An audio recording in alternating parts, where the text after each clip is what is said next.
Hello everyone and welcome to the SystemMagic Twitch stream. We are back after being off a little bit of last week, but special shout out to friend of the stream, Matt Sickick Johnson, for joining us for our Friday limited stream that we had.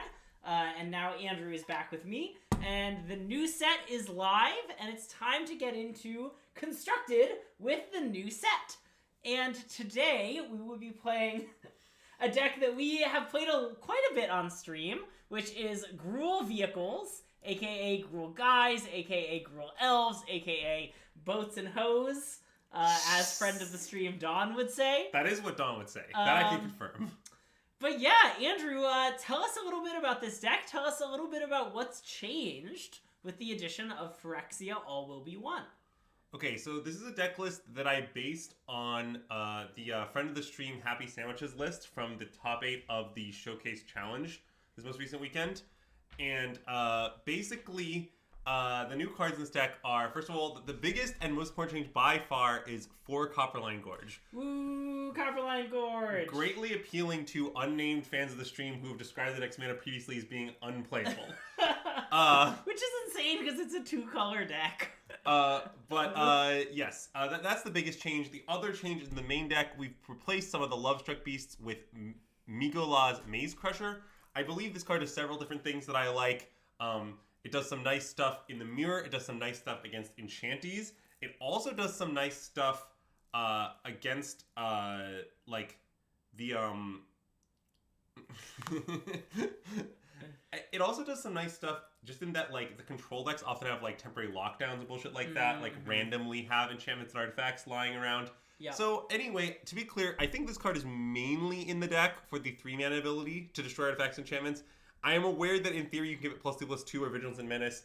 I'm not really sure how much those things will actually come up, but it can do them, I guess. I kind of imagine they happen sometimes, randomly, like... Yes. Yeah, okay. The rest of the main deck is basically stock. I know that some people like Ember Cleaves or more Obliterating Bolts. I don't really have an opinion on those things. They might be right. I also know that the original list has 7, that Happy Sandwich top 8 with had 7 elves in it. That's maniacal. That's maniacal. I'm playing 8 elves and no one can stop me. We've got a nice, as we got an ask from AJE8's mom of what the candle is. We've got a nice Wisteria Blossom returning to the stream. This beautiful purple candle from Target's Room Essentials collection has notes of cherry blossom and peach, a beautiful purple color, and a really nice candle, a well-loved candle. As you can see, it's getting down there. But yeah, for those who don't know, the SystemMagic stream is unofficially sponsored by the discount candle section at Target. Anyway, keep going. Yeah, so then in the sideboard, there's a couple of new cards there as well. First of all, the list I'm trying right now has 2 copies of Sword of Forge and Frontier, primarily for the mirror, but with a bunch of other applications, like you can board against greed, it makes whatever it's on unblockable. Yeah. You can board against control, turns any elf into a threat, which is pretty nice. I'm kind of thinking of the card as better Embercleave right now, because it kind of comes in a similar-ish set of matchups, and I think is mostly just better. Is it the only Pioneer legal Sword of blank and blank? I think don't know. Might be, Maybe. right? Because somewhere in Modern Horizons 2, the originals were in, like, Darksteel and then the Scars of Mirrodin block. Oh, so are you think right? It might be.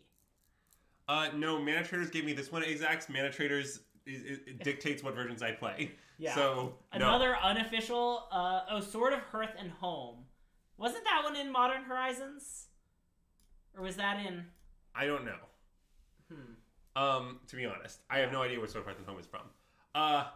So then, the only other new card in our deck, other than Sword of Forge and Frontier, is there is one Thrun, Breaker of the Science in the sideboard. I think Happy Sandwich is playing this mix of like control hate cards: 1 Hazard, 1 Chandra, 1 Thrun. I assume to avoid legend rule issues.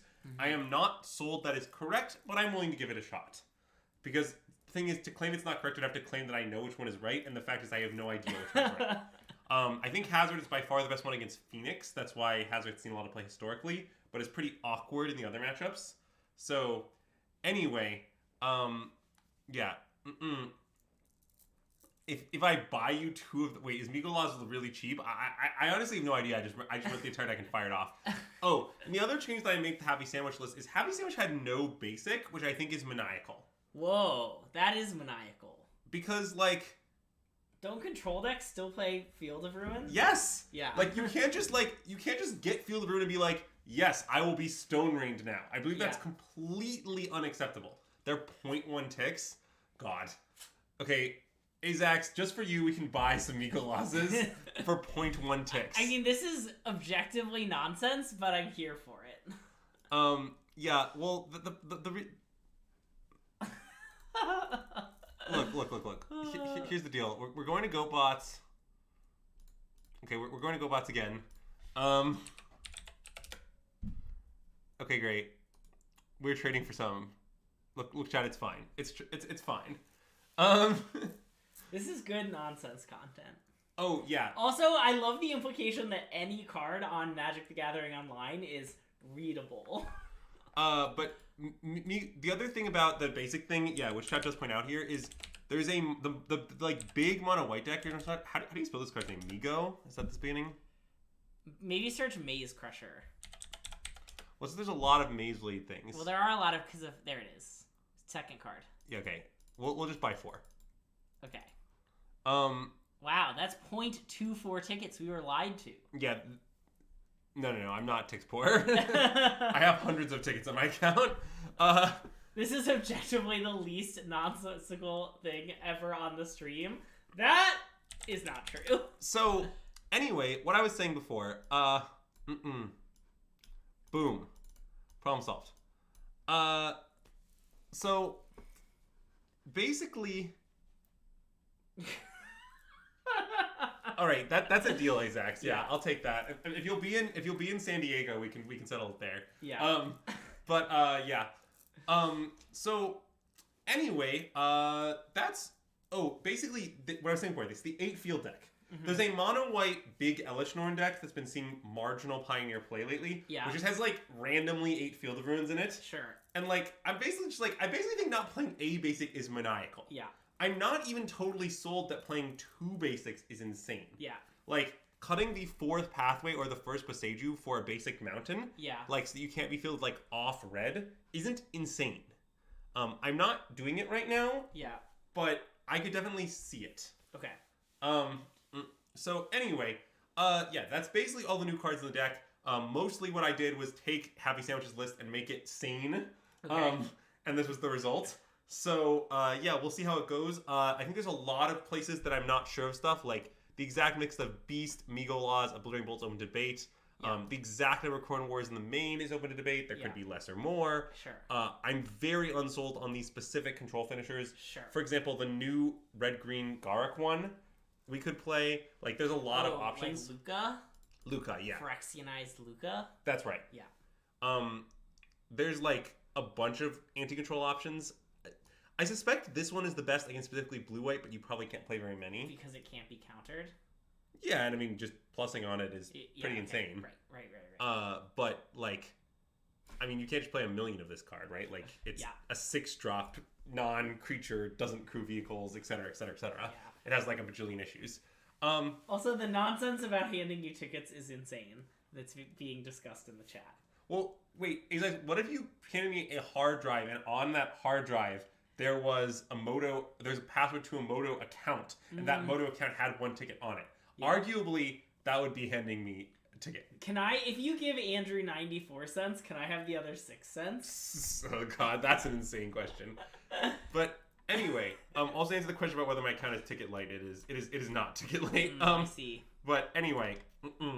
Nice. I can't wait for the 6 cents. I've actually been I've been randomly grinding some modern leagues for fun lately. Okay. So I've actually earned a lot of stuff lately. When you say modern leagues for fun. Yeah, I understand where you struggled with on that sentence, but it's kind of similar to like for fun in much the same way we say vehicles. I see. Okay. Yeah. Vehicles. Yeah. Oh, hey, does this deck have a plan against angles? Not a great plan. Okay. I mean, it's not a very good matchup for you. Hold on, I'm going to turn down this a little bit. Okay. Well, I mean, this hand's got to be a keep.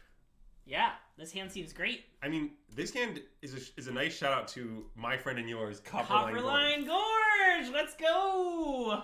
Because like, I like legitimately think it basically turns this hand from like extremely whatever to just like the nuts. Like we're imagining the alternative was this was like not a dual land. Right, or it was like a pathway or something.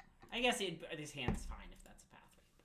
Yeah, I guess we just set it to red then. Yeah. But anyway. Nice. Thoughtseize bug. Yeah, I mean, that's awesome. I assume our opponent is playing just straight up red-black mid-range, but hard to know. 94 cents requires the most coins. Wow, that is a great fact. 99 cents. I mean, that would be the same number of coins, right? 99 cents? Okay, so we're definitely supposed to play an elf. And I think just another elf. Sure. We could make a Luster Piece token, but that seems worse. Oh, 99 cents you can use 3/4 instead of 2. Oh, man. Oh. That's not worth me. Oh, yeah, okay, that makes sense.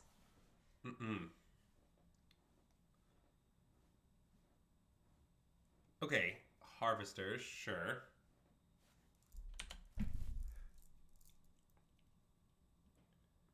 Okay, now I'm very unsure what we should do.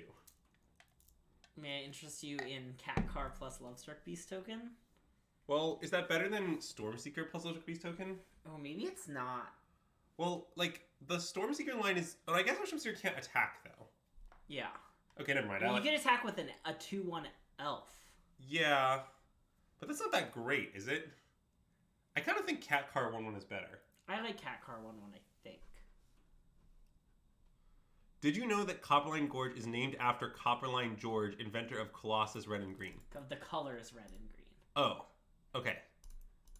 You know, I can't say that I knew that, or that I knew it not to be made up. But... I knew it. Okay. Let the record like that Greg knew it. So... And fascinating Mr. Chrome Coast, who invented the colors blue and white, who famously loved the ocean. Yes, famously.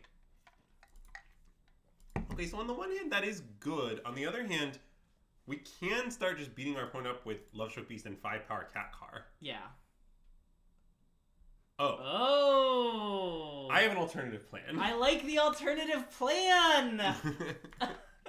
Yeah, so let's take that shielded, shall we? Doop bloop bloop. Okay. Okay, well. So, in this matchup, let's see, what do we have to board in? Not that much, really. Well, our main deck's very good against them, right? Yeah, this card's probably good, though. It attacks into Shield Dread and is just, like, pretty annoying. Hazoret is okay. Yeah. It's not great. Yeah, I'm a little unconvinced by Hazoret, but... Do we think this card is good?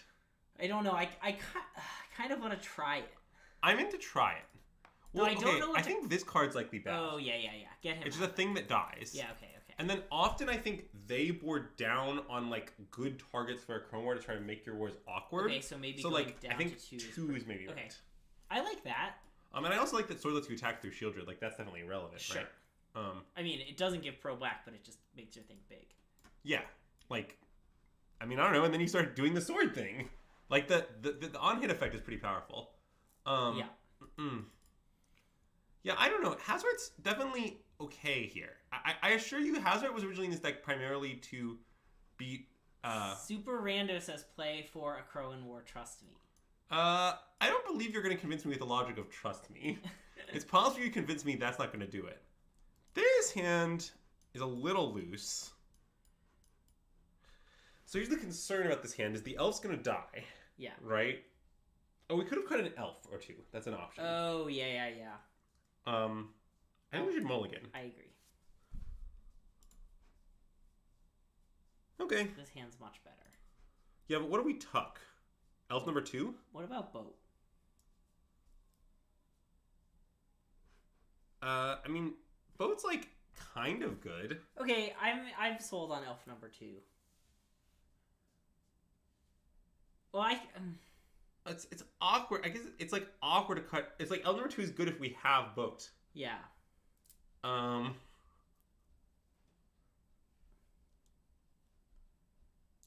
What if it's Lovestruck Beast? I kind of love that.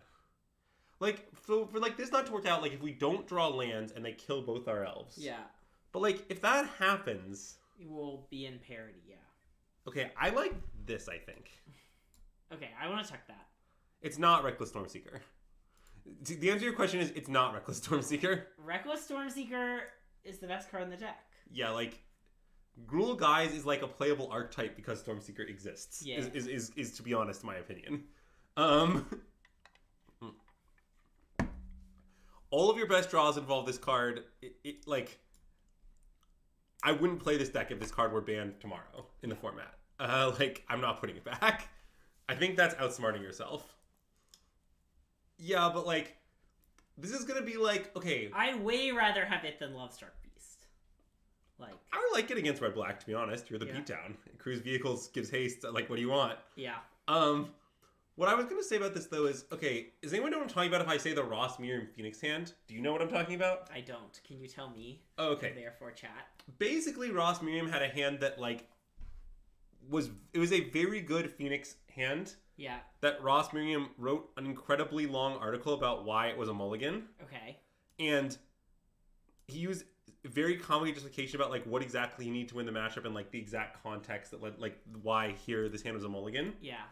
And the real answer is, what the fuck are you doing? Your hand is good, you should keep. I see. Okay. Like, stop making a really complicated argument to do something that's very weird. Yeah, okay. Like, weird. So they drew Fatal Push? I guess, yeah. It just has to be what that means. I mean, I think that is what it means, but whatever. Yeah. So, I think that article's a good example of outsmarting himself. Like, no weaker player would have mulliganed the hand. Yeah. Like, it required someone really smart to think really hard about it and then come to the conclusion, I should mull this. Yeah. And in the same way, I think a lot of the time people get, like, lost in the sauce. Like, they're like, oh, well, like, Stormseeker is the best card in the deck, but is it really great in this hand, in this matchup? And I'm like, stop. It's Stormseeker. Just keep it in your hand. It'll be good. You know, like, don't do this to yourself. I like that because they played their Fatal Push off curve and then didn't play a land. It's kind of like we regained the play. That is what happened, weirdly. Oh, now we kind of need lands, though. Whoops. Okay, well, keeping this boat has worked out obscenely poorly. Yeah. But, you know. I'm not necessarily asserting that, Marcus. I mean, Zax watches our stream, so people who watch our stream are smart, so... That is true, historically speaking. We'd have an extra 1/1. Yeah. Well, we also would just, like, they would have to use a kill spell on the beast, which, like, is relevant. Oh, God. Okay, we need to try to land quickly now. Yeah.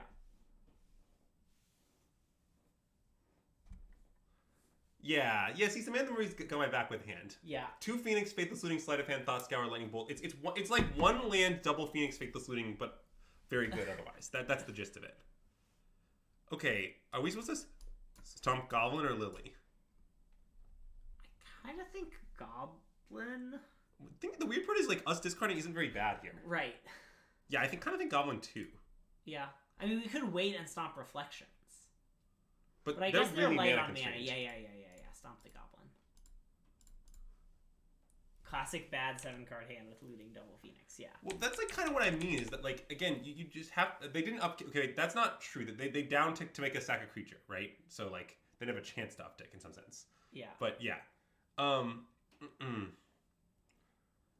mean, I guess I'm gonna discard second boat. Makes sense. It seems like we're more likely to want double chariot than double boat. Yeah. That could definitely backfire if they like Thoughtseize the other boat away, but you know. Yeah. I think we should just play this and attack Lily. I agree.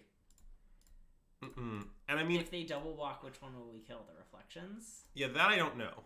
Oh, it's Night. Oh wait, it's Night. Wait, this is very good. So they can't even. Oh, the double block only takes 1. And both of their things die. Yeah, they're not going to do that. Yeah. Nice. I love it being Night. I don't think casting Bone Crusher is reasonable here. You hate the day-night mechanic. Yeah, it's not a particularly popular mechanic. Well, like, me, what I would say is that of the 3 people that live in our house, also known as Yumi and Greg, Yeah. I would say one of us hates it, another one strongly dislikes it, and the other one thinks it's medium, which is hating it if you're Greg. So, you know, like, that's the distribution of opinions. I think it's medium.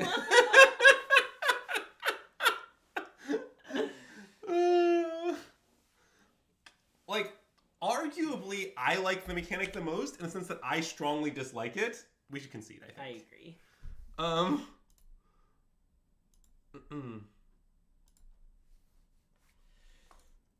Wait, I forgot. So I kind of forgot that we could just, like, cut a few elves. I want, like, something back. Okay. I want, like, this back? I think I'd rather third a Crone War than first Hazaret. Yeah. I think so, too. I'm not sure. There'll be games this card is good. That's definitely true. It would be awful in the game we just played, though. That's true. Yeah. Okay. Like, the idea is that they're, like, thought seizing us and, like... That we will be low on resources, yes. But the problem is our deck is kind of a bit clunky to start with. The problem is our deck isn't a very good Hazaret deck. Yeah. So, like, the bar for us to come in is high. Yeah. Like, okay, so my team are literally the people that invented Hazaret in Gruul. Okay, yeah. To the point where, like, Happy Sandwich played it because literally in a Discord we were talking about Gruul, and I said, Happy Sandwich, if you play this deck, you should play Hazaret. Okay. But, Hazaret is a bit like Charmeleon. Yes, oh, definitely. Pathway on Red Stormseeker? Sure, or Pathway on Greens. Yeah, Pathway on Red seems better. Well, I think it's, like, better for a lot. First of all, I think you should usually Pathway on Red on this deck. Yeah. But,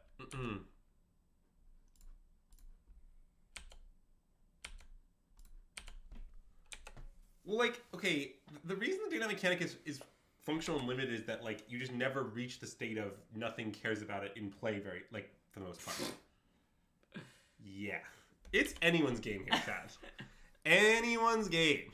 Anyone could win. Who can say? Could I win? You could win.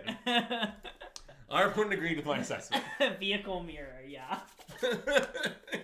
Well, like, both of us had vehicles that become 4/4s, you know? That's true, yeah. And both of them crew themselves, you know, with a little duo. Kinda, yeah. Kinda. Kinda. Make what they need to crew themselves, yeah. Yeah. Yeah, ours costs 2 whole more mana, though. That is true. Don't forget, though, the original reason Gruul Guys was a thing was to beat up on red black. I know. So, it's nice to see that it still does that.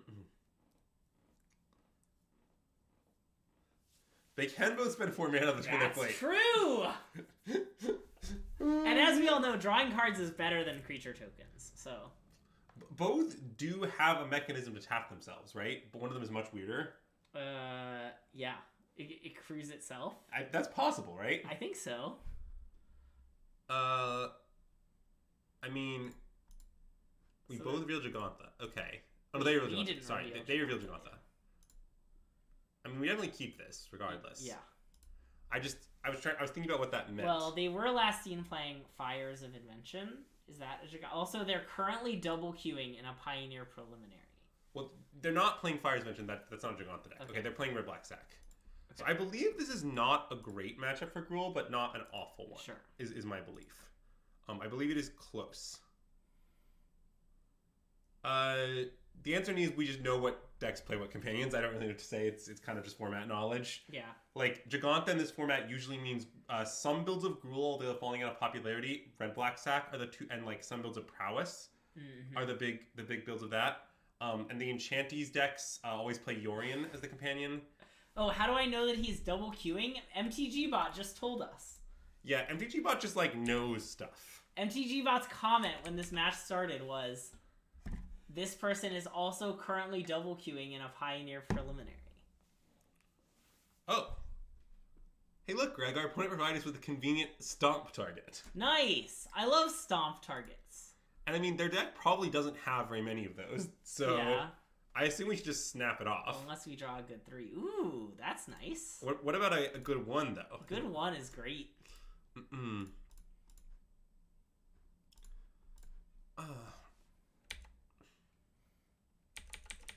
So, yeah, I honestly have no idea how MGGBot works. In fact, chat, if anyone here knows how MGGBot gathers information it does, feel free to let me know, because I have no fucking clue. But, yeah, it is pretty magical. So, what should we do on our turn now, is the question. We could probably do a lot of different things. Like, are you considering the Crowan War? I guess we could Bolt Giant? Yeah, okay. You think just slamming Chariot looks better than any of that. I agree. Yeah, that's what I want to do. Okay.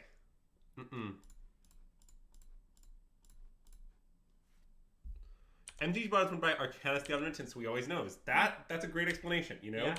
That really clarifies almost all of my questions about it. Magic Online is sentient and lurks in Twitch chats. And therefore not omnibenevolent.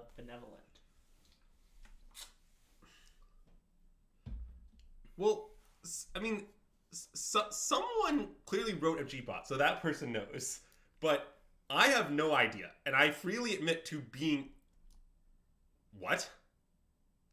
Okay, well, I predict they're going to attempt to resurrect that from the graveyard somehow. Well, or they're playing, like, creativity. Oh.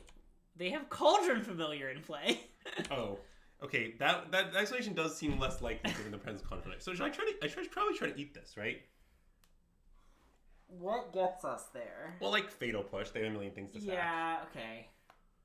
But, like... I kind of just want to trade with a cat.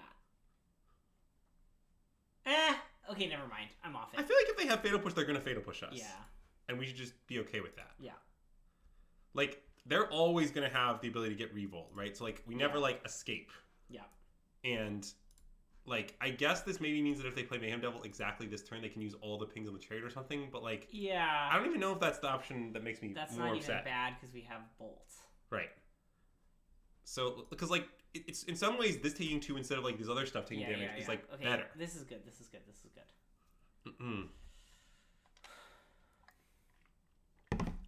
It could be a criteria deck designed by a non-coward, yeah. Okay, it looks like they are going to choose to finish off the Chariot, but, again, I'm just completely okay with that. Yeah. Ooh, okay, that's savage. Yeah, that's bad.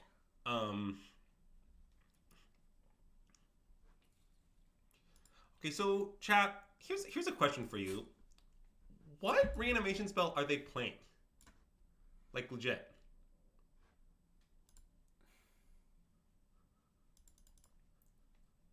I have no idea, to be clear. Oh, wait. You know what we get to do to them here, though? So Mayhem Devil triggers when anyone sacrifices permanent. So you want to Crowan War it? Yeah. And just that now their deck doesn't really function? Well, the problem with that is they could claim it back. Ooh, that's true. And then they could get, like, 1 turn with it. It's really weird what happens in the game if we do that. Okay, I guess I think we should just kill it. I want to just kill it. I mean, I guess I think we should shock, kill it, and play either Bone Crusher or Meagles. Probably Bone Crusher. Okay. So we try to use this turn we play it, you know? Yeah, I mean, that is a lot of mana, right? It's 6. Mana. We have 5, I mean. Yeah. Maybe we should just play Meagles. Maybe we should just Obliterating Bolt it, play Meagles. I want to Obliterating Bolt it, play Meagles. Okay, is Meagles how I say this? Meaglas? That's unknowable. Okay. I like that chat is naming a bunch of reanimation spells that it could be. Yeah, but, like, how many of them are egregious? All of them. I see. Well, that's unlucky. It's Miggle Oz? Wait, is that real? Miggle OZ? I like Miggle OZ. You literally have a... What is... Okay, what is the card Vat of Rebirth? Seriously. Blood for Bones is a nice one. That's one I'm familiar with. Oh, it's the oil counter one. Whenever an artifact creature prints your graveyard from the battlefield, put it on counter, remove 4 elements from it, turn target creature. Okay. That's plausible.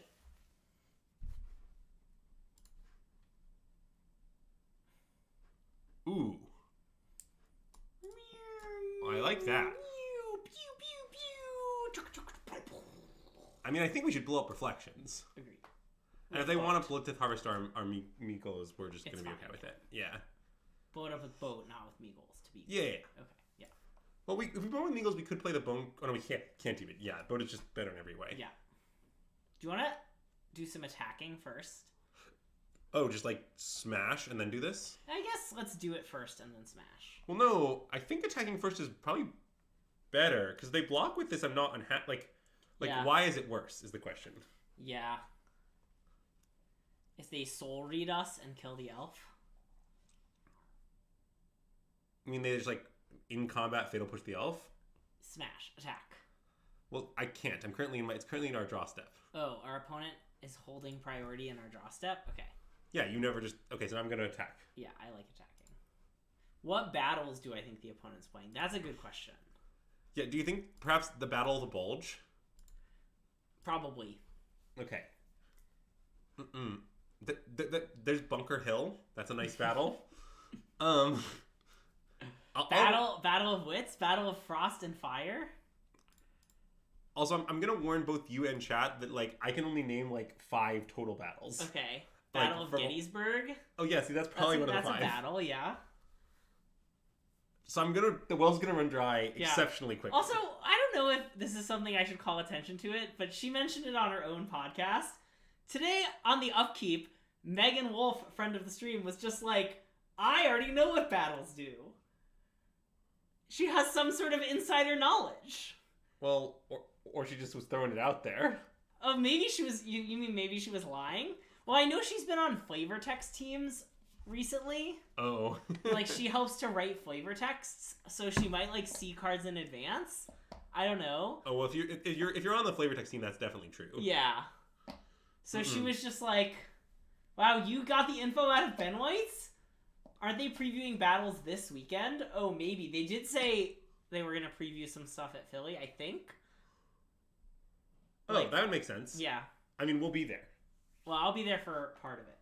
Also, Sonic Adventure 2 Battle, Zoe, is perhaps my favorite battle. Oh, that game, that's some... Wait, what about Kirby Air Ride City Battle? I don't think I played Kirby Air Ride City Battle. Kirby Air Ride City Battle was so good. How do you feel about Battleship? Battleship is pretty good. Sonic Frontiers is so good. That sounds like a Sonic game that came out in the last 15 years. Therefore, I'm skeptical that it's good. Kirby Air Ride it's just a race. It's a medium racing game that just randomly has this battle mode that just is so incredibly fun. Where you race around a city and you find upgrades and you find cool ships. And then you and then you do a competition at the end, and whoever they kind of give you hints about what the competition will be. So you try and build up your best ship to win that competition. But mostly just fucking around in the city for a long time is very fun. Is stock green tier 1? I think the answer is probably. Yeah. So my understanding is the Moto account Terabad, which is Carl Satrap World's competitor. I'm probably saying the name wrong. I'm probably butchering the name, but anyway, World's competitor, Zoomer, very strong player, top 8 of the Showcase Challenge, playing more or less stock green this most recent weekend. And as always, there's some debate about the flex loss. There's some debate about niche sideboard cards. I guess if it matters, while we're discussing some stock green takes, I think I'm pro no Stone Brain. Really? Well, because there's a new oil Ratchet Bomb. Okay. So you don't need it as a kill condition because the oil Ratchet Bomb. How do you untap? You use. Once you go infinite, you have infinite untap. So you just can untap. You can just 10 them repeatedly. Okay. So I think if you play the oil Ratchet Bomb, you don't need to play Stone Brain. Okay. And I'm kind of low on Stone Brain in the metagame right now. Yeah. Because I think I'd rather just play a Damping Sphere for Lotus and not have Stone Brain against them, and then well. Okay, but it never actually happened, but it kind of needed to be there. Well, so here's my concern, and I think it's a pretty legitimate concern. Well, so you named 3 matchups there. Well, first of all, I don't think it's good against Greasefang. I think it's usually just too slow there to ever matter. I think it's against Lotus, it's good, usually worse than Damping Sphere. And my biggest complaint is I am increasingly worried that Stonebrain isn't good enough in the mirror to justify its inclusion, especially the mirror isn't that popular. Yeah. But I'm not too confident. I do think if I played Turn tomorrow, I would not play it. But anyway, that's neither here nor there. You can win without win cons, Greg. I see. Yeah, it is good against some stuff. I mean, I don't think it's like crazy to play it. I'm not that impressed right now. And like, okay, the mirror thing, I'm not saying Stonebrain is bad in the mirror. It's not bad. I've won a lot of mirrors after being Stonebrained, like a disturbing amount. Like I thought the mirror, the Stonebrain's gonna be way better in the mirror than it actually is, even though it's not bad there. Like it's not generating like an unfathomable amount of mirror percentage. So I have an insane suggestion. Mm-hmm. Do you want a cat? Wait, why? Why is that good? Oh, I guess they have another because their oven is tapped. If we take a cat, use it and the cat, our cat, to crew the boat and kill the Mayhem Devil. Oh, wait, because... But now that we've drawn cat car, I'm off it. Okay. Yeah, I mean, I was thinking if we just crew the devil... Wait, weren't they just dead on board? Wait, no, it's 10, not quite dead. I didn't They're close to being dead if we just take devil. They were... Oh, that's true. Okay, yeah. But I think not quite dead. Okay, so what's good against this deck? I suspect not that much. So this card does have true hexproof and trample. Yes. So that seems pretty appealing. This card isn't great. Yeah, I'm worried about... Oh, I guess... Okay, I was about to say I'm worried about having it on something and them claiming it, but that does not work. Yeah. I don't think I have a strong opinion on Chariot. I could take it or leave it. Asika's Chariot? In green, yeah. Yeah, in this deck, we should play more. At some point, I might stream stock green again, to be honest. I think it's coming back, but we'll see. I don't love Hearse. It does something. Yeah, I mean, it stops cat oven, yeah, but it's not even that good at that job. Yeah. And then another question I have is, how good is a Crowan War? It didn't look very good. Yeah, like, I almost want to just, like, do this and call it a day. Well, wait, is this good? I guess not even. No. It just gets chunked. This seems like our only sideboard card, really. Unless this word's good. I don't hate going down to a Crowan Wars and up 2 Hearses. I think that is considerable. Oh, wait, but they're doing the Traxa thing. Yeah, we should have Hearses. We should have Hearses. Yeah. And I think, I do think killing Mayhem Devil is very important. And I think only 2 bolts to do it, like, concerns me. Like, I like, kind of want a few Crowan Wars. But I don't know how to make, like, space. I guess, like, this card's actually pretty bad. They just chump block it really easily. Yeah, that makes sense. Okay, what about this? I propose this config. Ooh, prediction. What deck wins the PT? Oh. I'm willing to make that prediction. I predict mono white. Okay. Because I think it's the best deck. That's it. That's my prediction. I honestly think that the new set has been good for mono white in some ways. Because, like, I think the existence of the Gruul sword just, like, in the format, in some ways, nerfs Gruul, even though the new set also helped Gruul. Yeah. So, like, I also think Ossification was a nice pickup for mono white. Anyway, I think mono white. Ooh, Phoenix, because it's what Nathan Stoyer is most likely to play, is a great prediction. Nathan is cute. Yeah. I that is not questionable. I bet there'll be some new archetype in the top 8. I think that's a good prediction. I think that's pretty likely, yeah. Mostly because new archetype covers a lot of space. Yeah. Like, I know some people playing the PT, and I know at least some of them are seriously considering what could be described as new archetypes. Okay. What about angles? It could happen. I don't predict it. If Gruul is going up in popularity, I won't be playing angles. Well, I don't think mono white is 33% to win the PT. It's 6% of the field. That'd be an insane bet for me. Like you have to, if you gave me 10-1, you're saying the deck would perform twice as well as its metagame percentage. Yeah. So like 3-1 is an egregious bet. It would be my response. But I would be willing to bet it at 10-1 if that helps.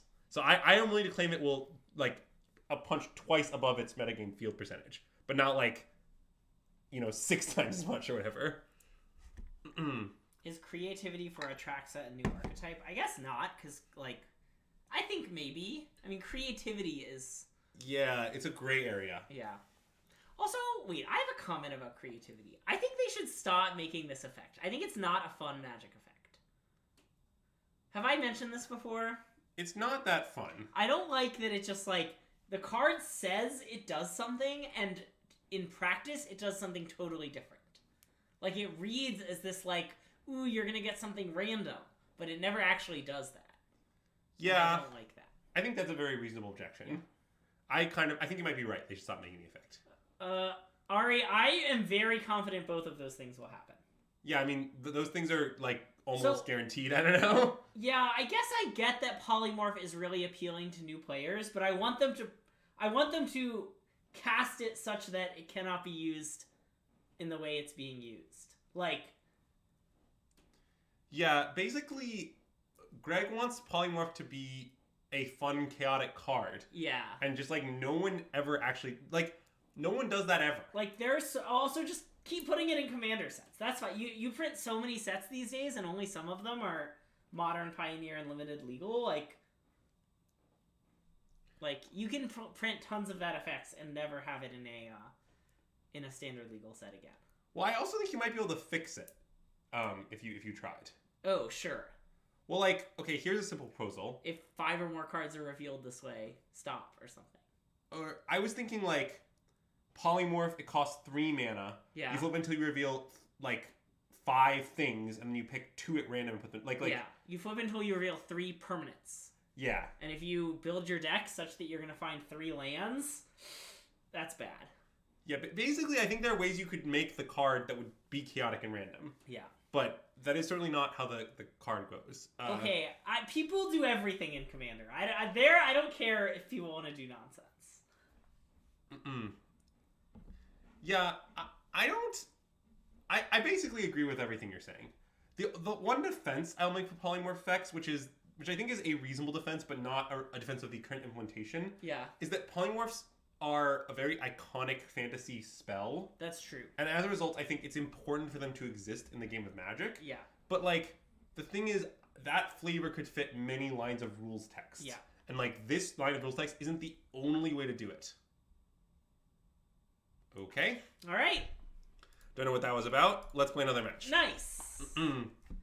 Sad to be born too late for the Brawl mirrors. Is this like on Magic Arena when they first invented Brawl and everyone was playing Brawl? Wait, I thought wasn't Brawl on Moto at one point too? Maybe. I don't know. They might have been timing out in the prelim. Yeah, that's possible. Oh, yeah.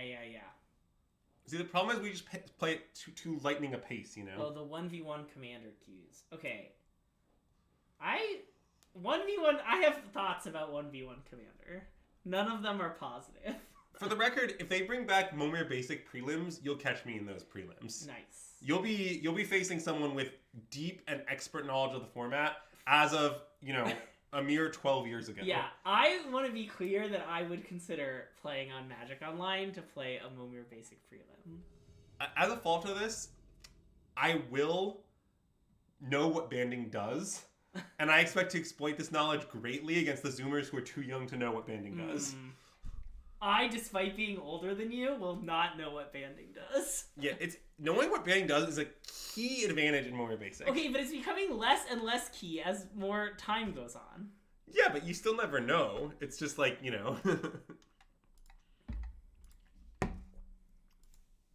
Also, it's just enlist, right? I'll assume it's just enlist. Yeah, that's what I would like you to assume.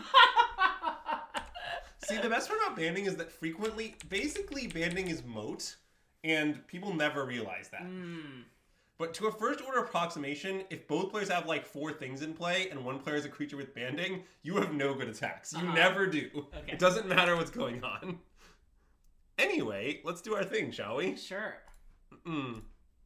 Remember when I tried to beat you as Gruul Guys against Mono Green and I failed like 15 times in a row? I do remember that.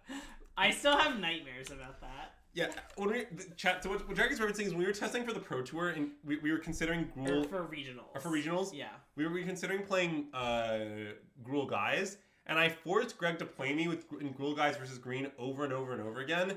And at one point in time, there was a run where Greg was kind of unlucky and I was kind of lucky, and I beat him just a million times in a row. It was so many times in a row. It was very sad. Greg was psychologically devastated. I was That's accurate. Okay, well, I think we should hasten Asika's chariot at them. It's not a perfect plan, though. You're throwing your chariot away for a cat? Well, I have another chariot as the idea, but... Oh. But maybe that's wrong. Wait, no, I guess I like it. What if we hasted a love-struck beast at them? Oh, like, just, like, make it... I mean, so then they... I mean, they can jump with this and build... No, but getting this out of play, even if they draw Storm, is probably a good exchange for us, because it's less mana for them, even if they can Storm sooner. Yeah. And we just hope they have a bad Storm or something. Yeah. That seems reasonable. I am planning to bring in Sword. I'm open to that being wrong, but it is my current intent to bring in Sword in this matchup. Yeah, I kind of agree with they're not that likely to block Love Struck Beast, which means it's clearly a good attack for us.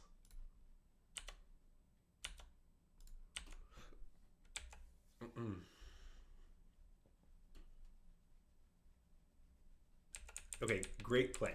Great play.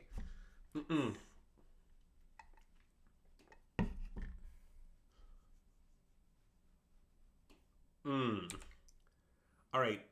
This is a unfortunate development for us. That our opponent had Storm in hand. Uh-oh. Ooh, that is another unfortunate development for us. Well, look, let me make a very optimistic statement. Yeah. We might not be dead right now. Okay. Wait, they didn't use Karn first. I mean, that could be right, but it has some downsides. Like... Okay, well... Wait, so they're out of mana, is the weird part. Well, they're not, because they can... Oh, they've already used Kiora. Right, so like they can Bolas untap the Nykthos, but they don't have 2 mana to use the Nykthos. Right. So I suspect we're only extremely dead next turn. Yeah. And have no way to get any of the Planeswalkers out of play, or any way to win. Yeah. Okay, they're gonna go with the Bolas untap. Wait, can they keep going? No. Okay, they're just like doing some shit. Okay, yeah. Yeah. Yeah, let's concede. Okay.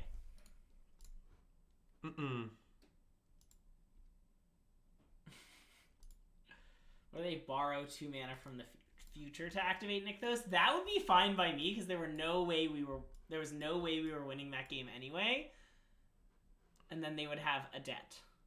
Because I like these 3 cards. Okay. I don't know about this card. It does some stuff. Like, the stuff it does is kind of interesting to me. But it's probably bad. I am not particularly interested in Miggle's OZ. Yeah. And I also think it might be reasonable to shave a pack leader in this matchup, to be clear. That makes sense, because they're not very good at attacking. Yeah, like, they're too small. Yeah. Is the issue. And, like, our elves don't die, so we can usually play a thing on 3. Exactly. So they're not that convenient on the curve either. Yeah. This seems like a sane configuration. Do we want Damping Sphere? No. Okay. This is for Lotus only. Okay.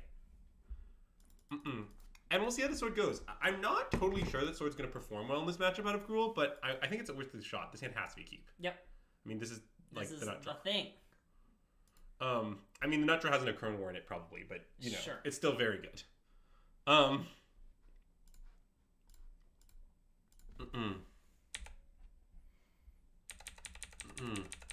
Any up migging they laws? Someone's got to make the laws.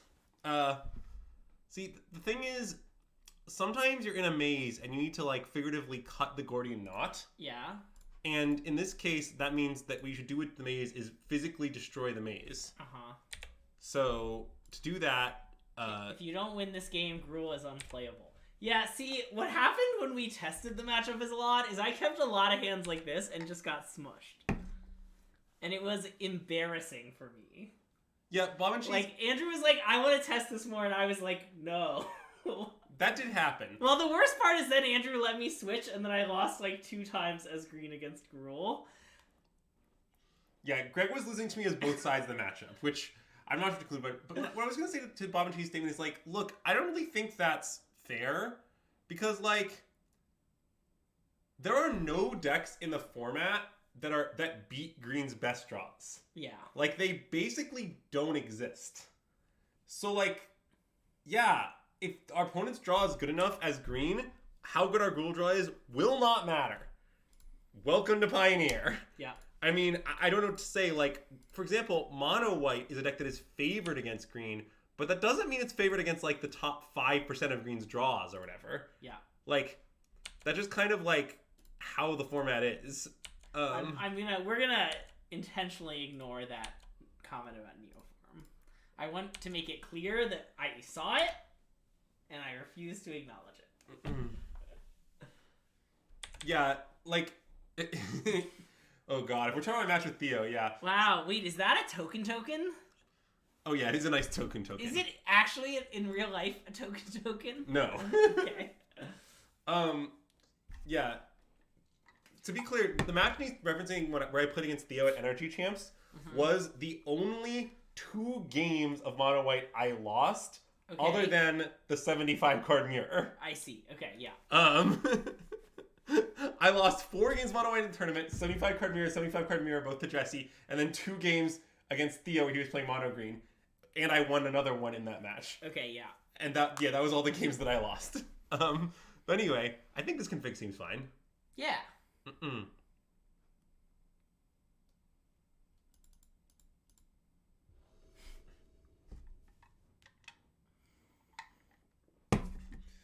I mean, what do you want from me? I do think Sword is... So, like, here's what I like about Sword. One of the problems with this matchup that I found is that, like, once green starts, like, doing the green thing... Yeah. Previously, Gruul's kind of not allowed to participate. Like, Gruul's, like, trying to keep green off balance, but, like, once green, like, catches its breath, Gruul can't do anything. Yeah. And I think Sword is a really good way for Gruul to keep pressuring and, like, get in the last, like, 5 to 10 damage. Yeah. After green has already put in, like, 2 Cavalier of Thorns or what have you. Especially if, like, they have a big turn that is not like all the way big. Anyway, I guess I'll Stomping Ground, whatever. Yeah, it doesn't. Yeah, you could probably just play a Pathway, but this is fine too. Yeah, I don't know. It could not matter less. Is I think my verdict. GG, they say. Well, Oath on 1 is certainly not a promising start. Although 2L follow up, that's pretty nice. Yeah, so we know they got one off the Oath, so probably they. Yes. Wow, you were so rewarded for your Stomping Ground play. Holy shit. Well, yeah, but what do you think we should do now?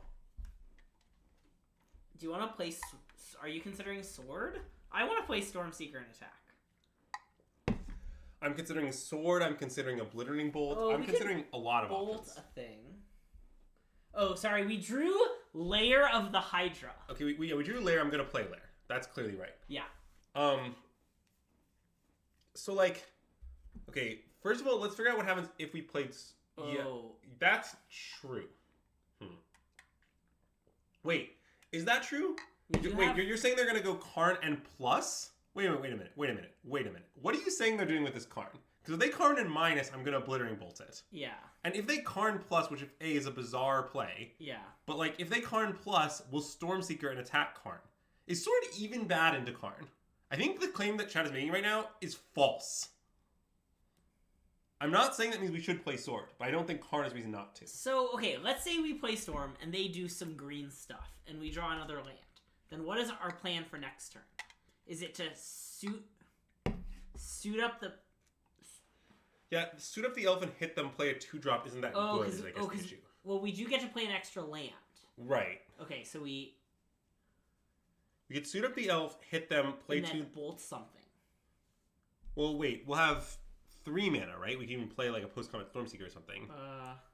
But I guess it's not... The thing is, I'm just not sure this whole line is that we only good. have 2 mana because the elf has to get in. Oh, wait, you're right. Okay, wait, this isn't sounding that good. Okay, I think I'm back to Stormseeker attack in the end. Yeah, I mean, the fact that we could bolt something is that's the good thing we could do at the 2 mana. Yeah, but it sort of seems like just playing Stormseeker with the intent to next turn play Whirlpack Leader or Obliterating Bolt is better. And then Sword on 5 when we can do it all. Yes, and we'll also use to draw a card that way with this thing. Yeah. And like finish off their Cav with a Bolt. This seems better. Yeah. Hey, Nikolai! Welcome to the stream and thanks for the raid! For those who are coming over from Nikolai Bolas's stream, welcome. We're SystemMagic. My name is Greg. This is Andrew. We stream on this channel really, really regularly. We're playing some Gruul Vehicles in Pioneer, which has just gotten a lot better with the addition of Phyrexia All Will Be One. Notably, Copperline Gorge being the best addition, but some other good ones. For example, this sideboarded sword that is in our hand is a nice addition to the deck. Okay, so here's what I'm going to do now. So I'm just going to play World Pack Leader, haste it, and attack for a card, and presumably bolt to finish out the cav. Okay, I like that. I guess I can tap my mana like this. I don't know. It doesn't really matter. I want to play this on red. Yep.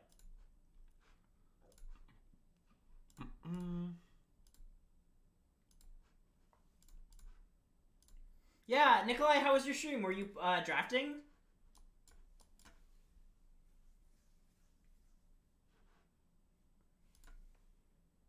Okay, very reasonable block by our opponent to take out the Stormseeker, but obviously we're perfectly happy to exile Cav.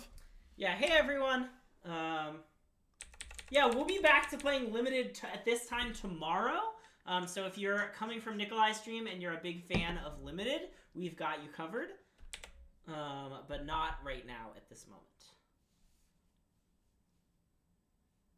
Okay. It's unclear how scared of that we should be. Yeah, I agree. So here, see, like, this is a situation where I think Boseiju is a weird card for them to find. Oh. That is a little concerning. Well, it's definitely concerning. Okay, so, like, what do we want them to Boseiju? Like, this is a situation where I sort of think we should deploy the one we want them to hit. Right? Right. Although, maybe we should just play Boat to deny the mana immediately. Yeah. I'm sort of coming around to just play the Boat. But yeah, good night, Nikolai. Thanks for tuning in. Thanks for the raid. 3, 6, 7, 8, 9, 10. So it's 10 versus 8 mana if we kill the elf.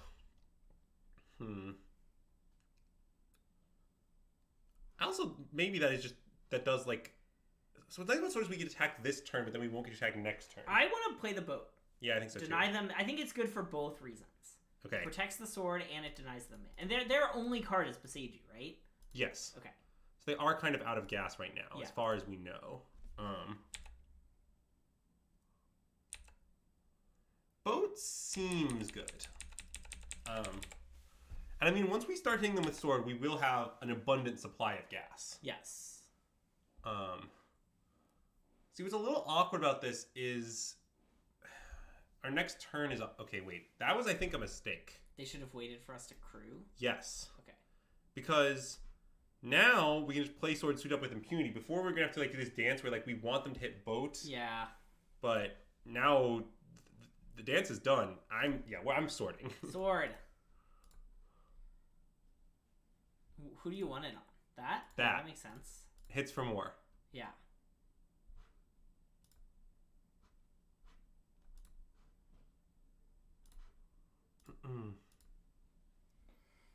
Love this. I mean, what's happening right now is pretty good showing for sword, honestly. Okay, I'll play 2 elves, whatever. Yeah. I'll even play this on green. I get another land drop, right? So I can just play everything. Yep. Yeah, I'll, like, just play this, play elf, and play elf. Nice. I mean, and next turn we can make this big, right?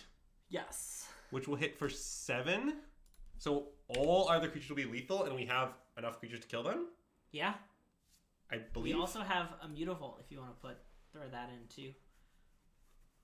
Sure. I also could just, like, boat the elf down and then alpha. Yeah. Oh, no, wait, no, but I can't pump. Or you do both. Both the elf down, animate Mutavault Alpha. Oh yeah, that seems good. They just die, right? Yeah.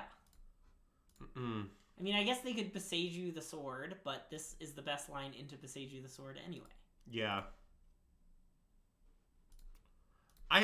Frankly, I have no idea what their cards are at this point. They didn't have Boseiju last turn too. Like, it's very weird for Boseiju to be their card. But even if it is, this seems just, like, very good. Yeah. Oh wait, that was the match? Yes. Nice. I forgot. I thought that was game 2 for some reason. But yeah. That's right. We won game 3 with the nut draw, yeah. Yeah. Nice. I mean, look. Gruul has always been like 45% against green. It's not favored, but it's fine. Yeah, what reason, Todd, yeah.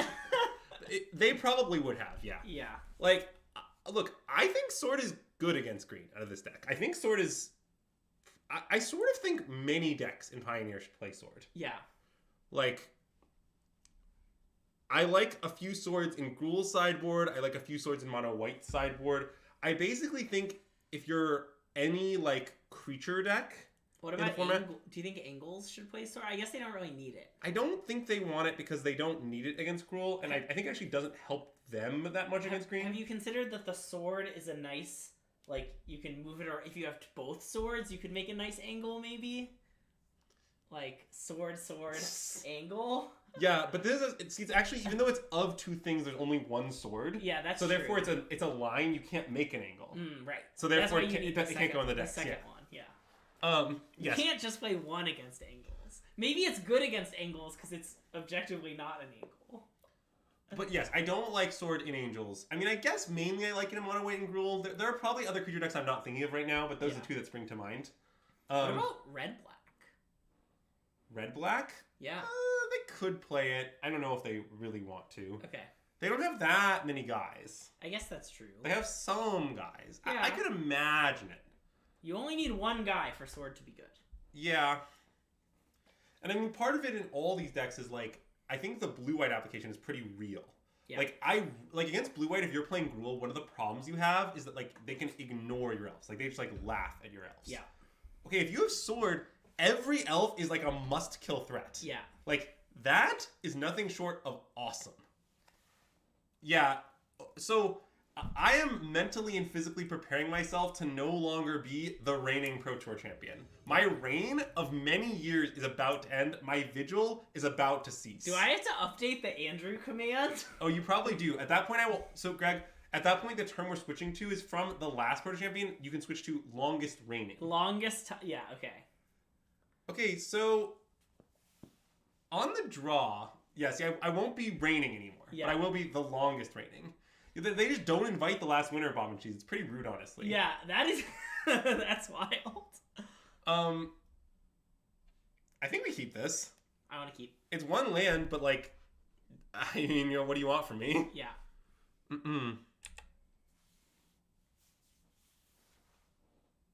Sacred Foundry. Okay, this is probably Cat Hammer. Yeah. Oh, no, does that deck have Brimaz? And it's some sort of hammer variant, anyway. Yeah. It's probably non-Cat Hammer, I guess. Okay, is that Cacophony Scamp Hammer? Oh, probably. Yes. Scamp Hammer. Yeah, okay. Yeah, I've seen a list for this deck. I mean, I'm not really sure how it lines against Gruul, honestly. I really could not speculate. We don't mean Scampire, although that is quite the name. Okay. I don't know why this card is in their deck, per se. But let's take one. Yeah, I hope it's not 11. If it's 11, it's 11, you know? We've got a Love Struck Beast token at the ready. It's 11. Sometimes you take 11 on the noggin, you know? Yeah.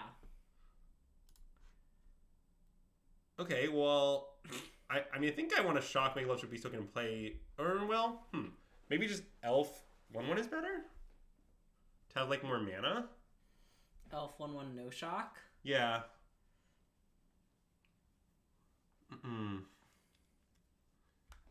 Like, what's nice about getting Pack Leader into play is that it curves super nicely into Stormseeker. That's true. I think I want to get the Pack Leader in play. Yeah, I think so too. So you just, like, shock Elf Pack Leader. Or, sorry. Shock Beast Token Pack Leader. Yeah. We are taking a lot of damage from our mana. Yeah. Look, Gruul's mana base is better now. That doesn't mean it's painless, you know? Yeah. But, like, okay, so like, now, here's our plan for next turn. If we draw a land, don't know sometimes we don't draw a land, but if we draw a land, we can go Elf, Stormseeker, Haste Stormseeker with itself, attack for 6, draw a card, and chump block with Elf. Yeah. And everyone who's naturally drawn Shadow Spear here, good beats, is my analysis.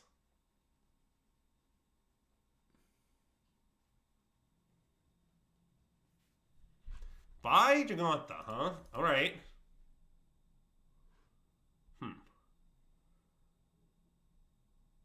Okay, well that's less optimal. Because that comes into play tapped. Yeah, so the issue here is we're in the Abyss. Yeah. Oh, it comes into play tapped. Wait, I'm sorry, I'm just a fool. Okay. It's first 3, right. Okay, I sorry, it's been a while since I played with the fast lanes. So we what just did get they play to put on the hammer? Sigarda's Aid up there. Yeah, Disenchantment Knee makes all the equipment when they enter the battlefield, they auto-equip. See, here's what you guys should know about Sigarda's Aid. Long before this card was remotely playable, T-Hill forced me to play against endless unplayable Sigarda's Aid decks in our constructed prep. Yeah. Just like you don't understand the volume. Like, I have to imagine that I'm in the top 1% of the world population in terms of games played against the card Sigarda's Aid in decks not featuring Colossus Hammer. But anyway, yeah. And I mean, if they have anything, we die. Whatever. That's yeah. We don't. They don't have anything. Yeah. They bought Giganta last turn. Well, yeah. That isn't a great sign for them. Oops, sorry, hit the mic. That isn't a great sign for them having anything. There are definitely people who've probably played enough matches against the stock modern tier 1 hammer deck that they beat me in terms of decks with hammer. But in terms of Sigarda's Aid in decks where it's absolutely horrendous, I am almost certainly world leader. Okay, wait, is our opponent literally dead? Oh, 3, 6, 7. So this is +2. So Bone 3, Crusher 6, Giant 8. Alpha kills him, right? Or just Love Struck Beast Alpha is even better. 7, yeah, that's 14. Yeah, I think we just Love Struck Beast Alpha. And if they have something, we can even just play a post-combat elf. Well, right, and I'm actually gonna, I think, shock and play off pre-combat so they can't kill enough to stop from attacking. Oh, yeah, that's a good point.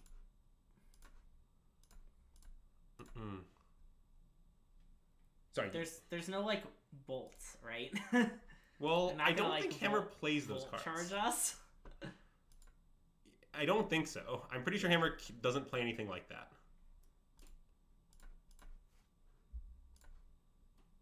Oh yeah, if they had a way to kill Elf, we would just be dead. Also, I kind of want to leave back Elfish Mystic. Oh. Okay, yeah, that's reasonable. I like that. Yeah. 7, 10, 13, yeah. Yep.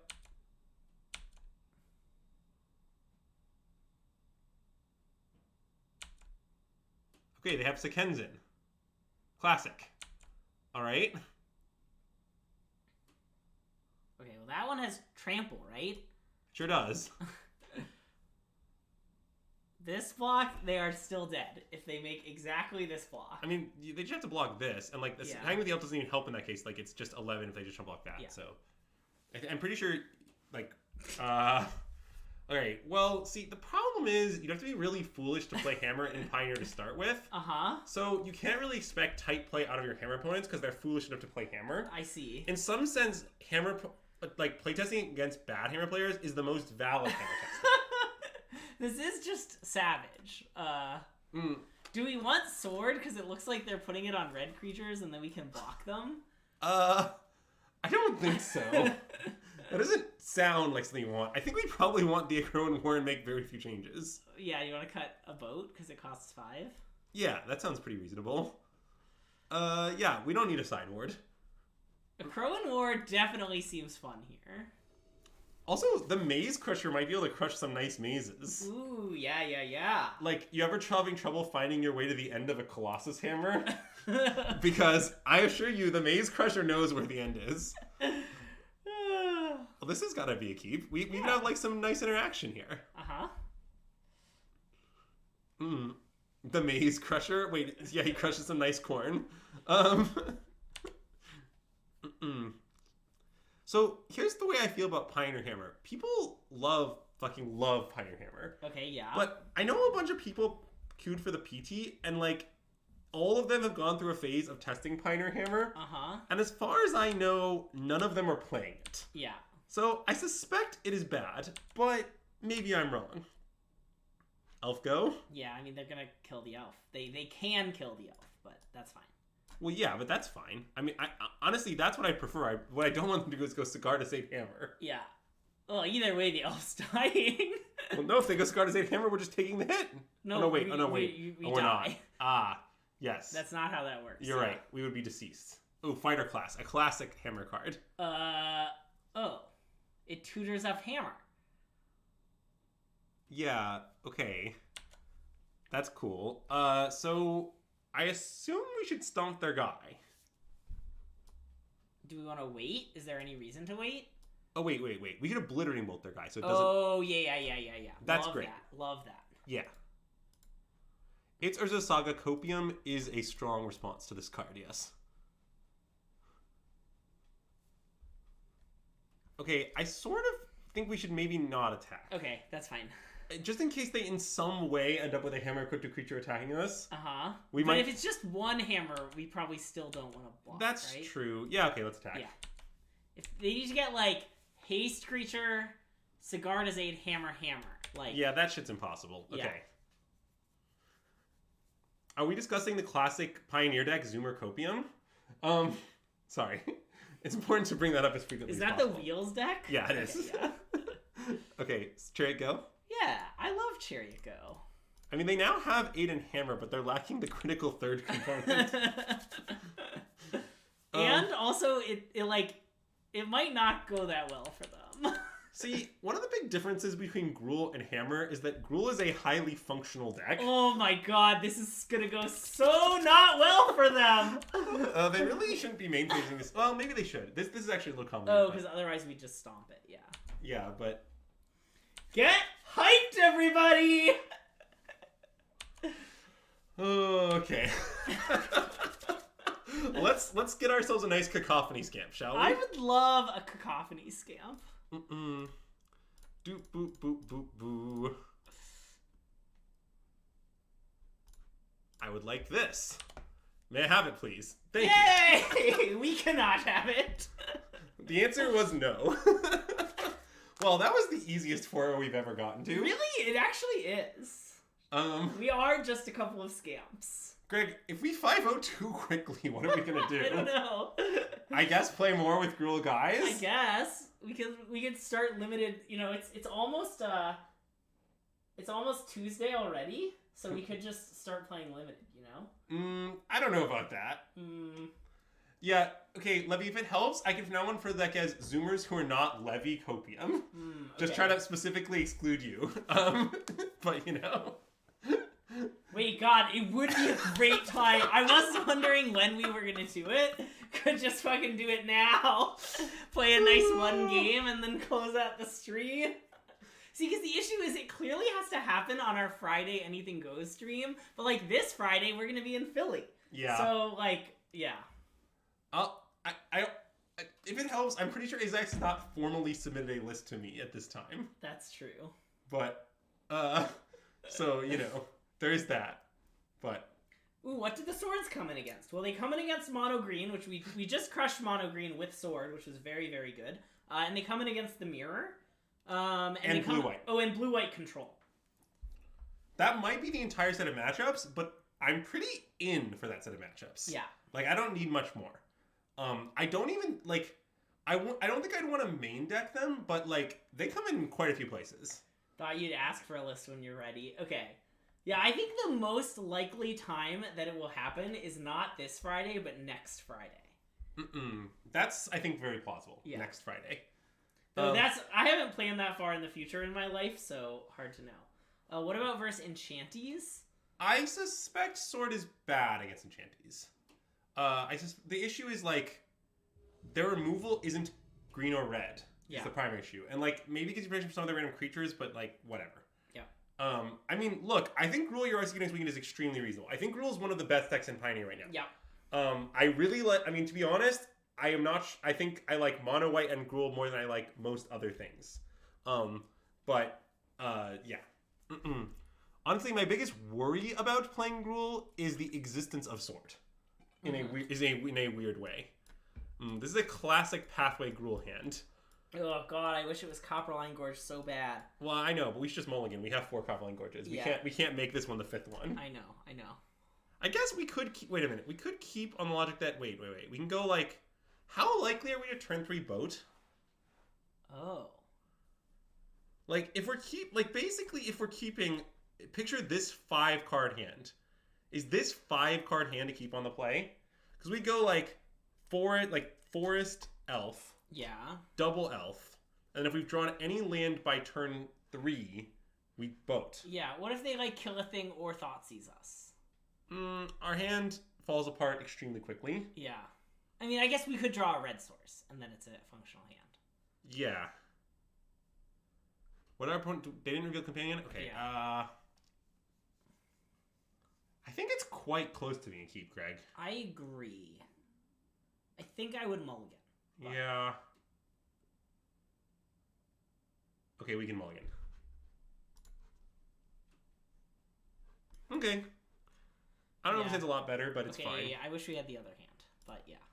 Well, sometimes you mulligan, your hand gets worse. I mean, that's life. I don't know. I should play play this, yeah. How many lanes we have? I believe this is a 24 land deck. I actually don't 100% remember. I just played as the number. I'm playing the same number of players as Sandwich, and I didn't work on it that hard. Slitherbore Pathway, huh? So can they punish us for attacking for 2? Wait, they probably can't. I can't name the card. Yeah, let's get them.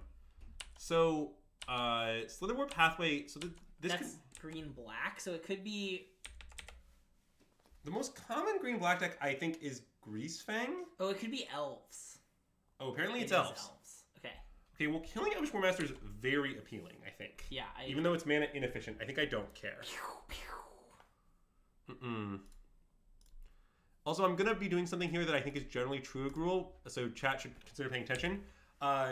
In Gruul, once you have a green source, usually you want all your pathways on red. It's a little complicated, like maybe like the 3rd one or something that isn't true of, but as a like heuristic, I think it's pretty good. Okay, Stormseeker attack for 3 elf. Yep.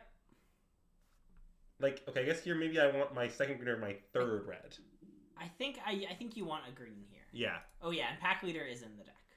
That is a good point. Yeah, but basically what I'm saying is when in doubt, see your pathways to red is essentially the heuristic I'm posing.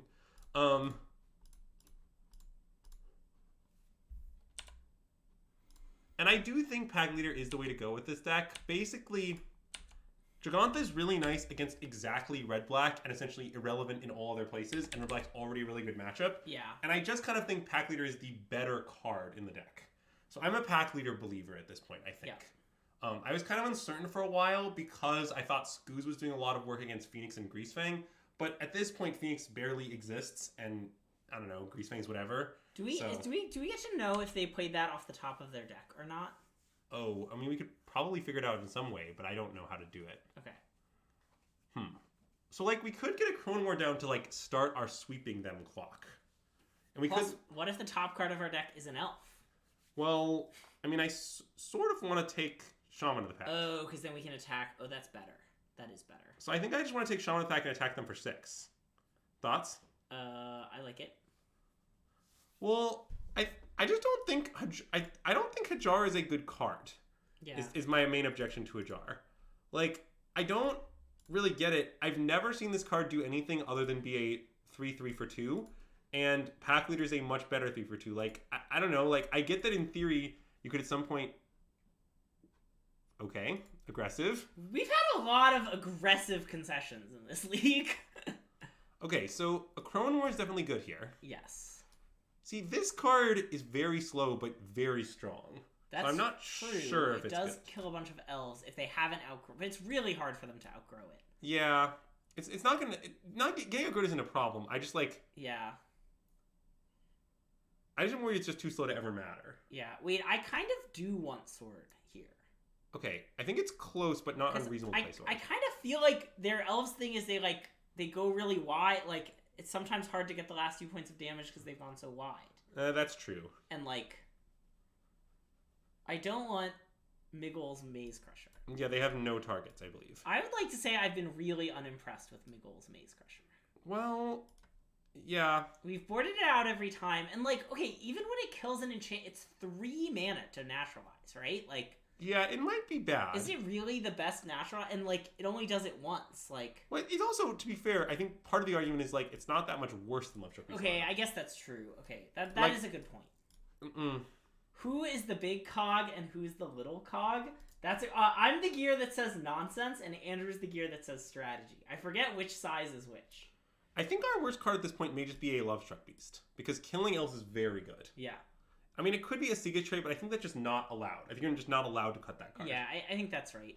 Like, it's not its best against elves, but whatever. Just like in real life, Andrew's a little bigger than me. I am a little bigger than Greg, famously. Yeah, this seems fine. Yeah, keep. Yeah, I think Meagles might be good. I mean, okay. Again, I just think the main argument is how much worse is it than Love Struck Beast. Yeah, okay, that argument really sold me. Okay. Okay, Gorge Elf, go. Yeah. God, Gorge is so good. Yes. Ugh. I mean, look, if anyone's watching our stream and saying, wow, it sure seems like their Gruul deck is running really smoothly, there are good reasons for this. The deck didn't used to be, to put it mildly, smooth. Okay, so my understanding is you should kill War Master incredibly aggressively against this deck. I think that makes a lot of sense. Oh, nice. Nice.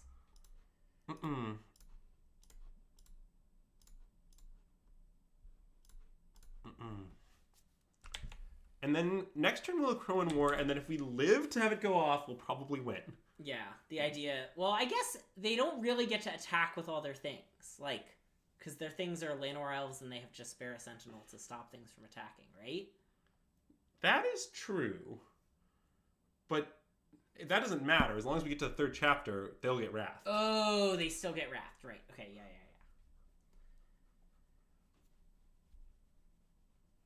What is the smallest... That is a great question, Well, Azax. actually, our ages aren't relatively prime. Oh, wait, less than 1 is what you wanted. I am a big fan of relatively prime numbers. Yeah. Well, look, they have nothing. Oh. I have a new plan. Let's play Boat. I love Boat. I think I'll play it off. Oh, no, wait. I guess I could Besage you this. God, that's not going to happen. I'm just going to play Besage you. Yeah. I mean, I'll probably shock this one too, to be honest. Yeah. But okay, I guess I'm back to thinking Shock Boat. I want to Shock Boat. It's an incredibly minute choice that will not matter. Yeah. But yeah, and I just want to kill Elf, I think. I think so, yeah. Relative Prime does take 2 arguments. That is factual.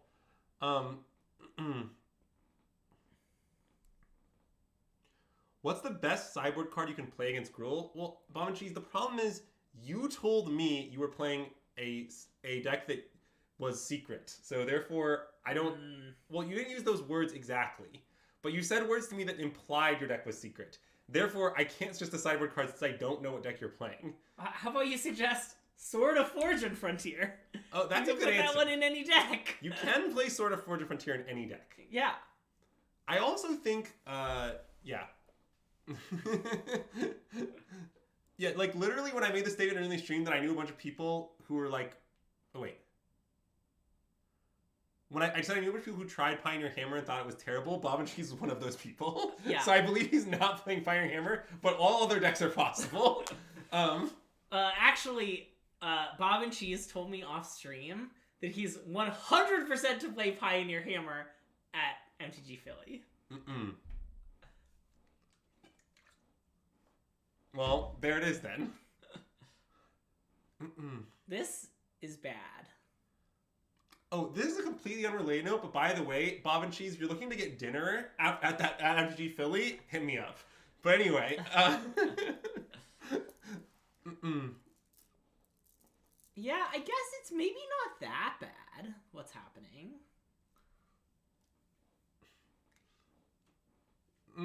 It's pretty bad. What if their last card isn't very good, though? Yeah, I guess, well then they can only go off as long as Realm Waker finds Oh, I shit. forgot about Realm Maker. I mean, that's still not necessarily, oh god. That's bad. I mean, we might have lost. It's not 100% clear. Like... Oh. Wait. 2 activations doesn't kill us, right? Well, yeah, only that this is the only thing that can attack, so... Okay. I mean, I guess they just had a brick on top, so they had to do this, what I would suspect happened, but... Yep. So, we want to Crowan War something. Probably a Crowan War the Circle of the Dreams Druid, and then... Oh, boat can't... So what if no, I think we want a Crowan War, like... a creature with stats, like this one, or this one.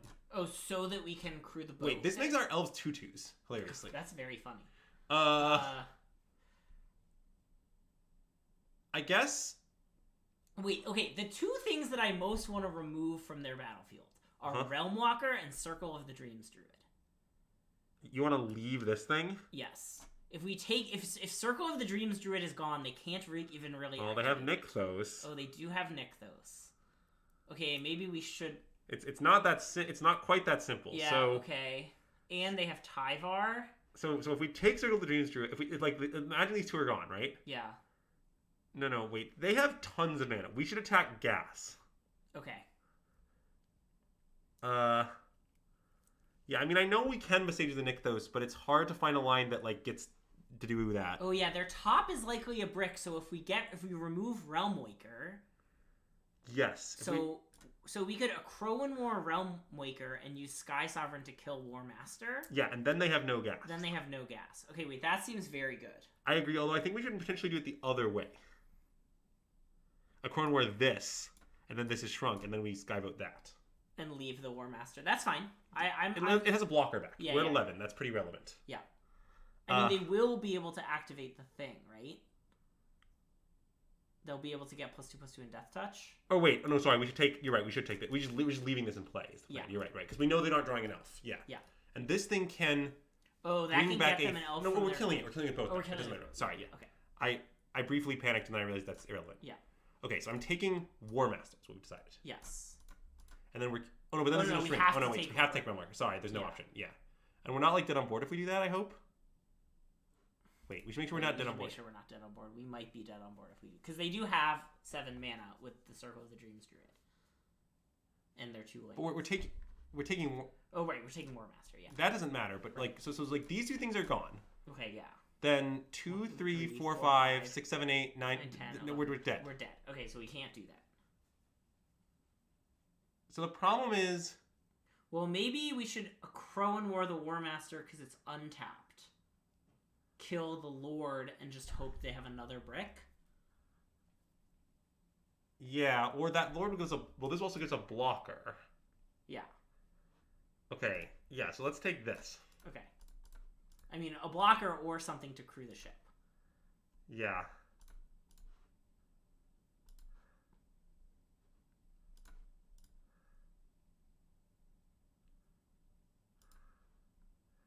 I agree with the line suggested by chat.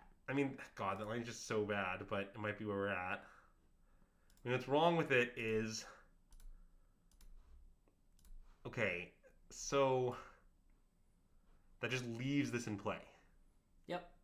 They'll hit a land eventually. Yeah. I mean, I'm wondering if it's better to kill Circle of the Dreams Druid. Because now we have blocker, so we're not just on board. But I guess we're still taking 1,000,000. Okay, we should kill this. We just need time. Wait, maybe we should kill Circle of this. Because that's also devotion. Yes. I mean, it does tax their mana a lot. Kill Circle of the Dreams Druid, they alpha, we chump. I mean, we're just going to take so much damage. I think we have to kill the Lord. Okay. Basically, the issue is that I think if we do that, what's going to happen is we're just going to die over 2 turns. Yeah. Like, we're just not going to have time to do our thing. Is basically what's going to happen. Whereas, because, like, we're kind of winning the long game. Yeah. And now we just brace for impact, basically. Yep. I mean, if they have another... Okay. Also, yeah. Oh, God. That's probably just us being dead. Would be my guess. Yeah.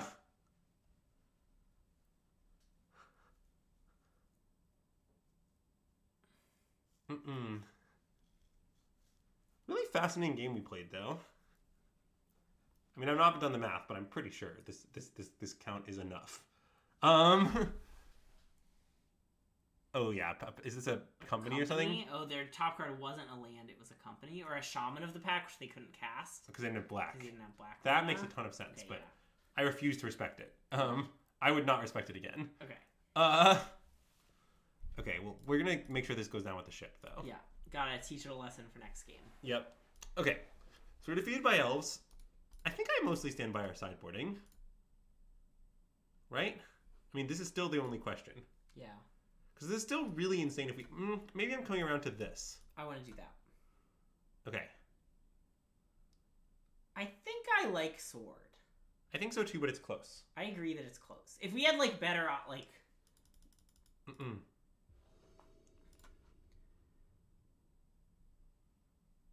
Well, this hand isn't great, but I think we should probably keep. I want to keep. Well, first, like, to be clear, with this hand, I think my plan is most likely to just play turn 3 of Crone War. Yeah. And on the play, I think that might be fast enough. Yeah.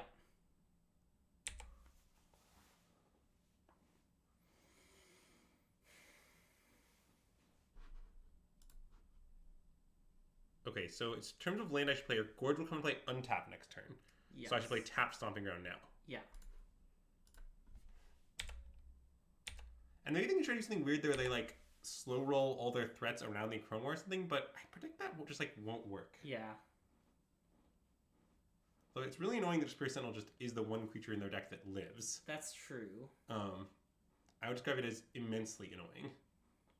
Couldn't they have played those in the other order and gotten a free elf? I think yes. Okay, so do you want to just slam more? And this is the other lane I'm playing. I think I do. Yeah, and I should take this. Yep. This is the classic plan of play a Crone War and improvise. It's really a plan with few to no flaws, I would say. Yeah. How many matches do we have with the list interested in the oppression of sword in general? Do you have any matches with the list? No, I haven't played any match with this deck prior to this league. Okay. So I have played, this is my 5th match with the sword. I mean, I don't know what you want me to say. But, ooh, that could be good. So now their team has to attack. Yeah, it's very awkward that it doesn't kill Realm Walker. Well, it's fine. You'll have to, we can eat it with a Seeker's Cherry. Yeah. So I think we should play Seeker's Cherry and say go. Yep. And I think I should, this isn't going to be blocking, right? So I think I can just play it off these 4 and play Tap Stomping Grounds. Tap Stomping Grounds? Sure. Yeah, the answer is I haven't played a lot of matches with this deck. I've had, but I'm pretty optimistic about sword based on this set. Wait. They can tap it to just spare a Sentinel, and then it won't attack. Oh, that's true. That's okay. I mean, should I attack with this then?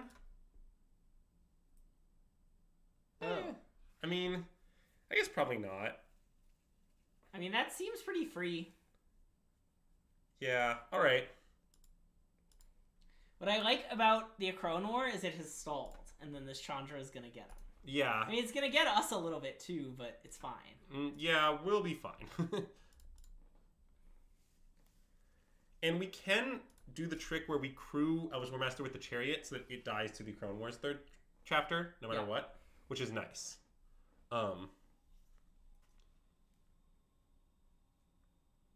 Spirit Sentinel really doing a number on the Crone War, though. Not words you hear every day. Oh,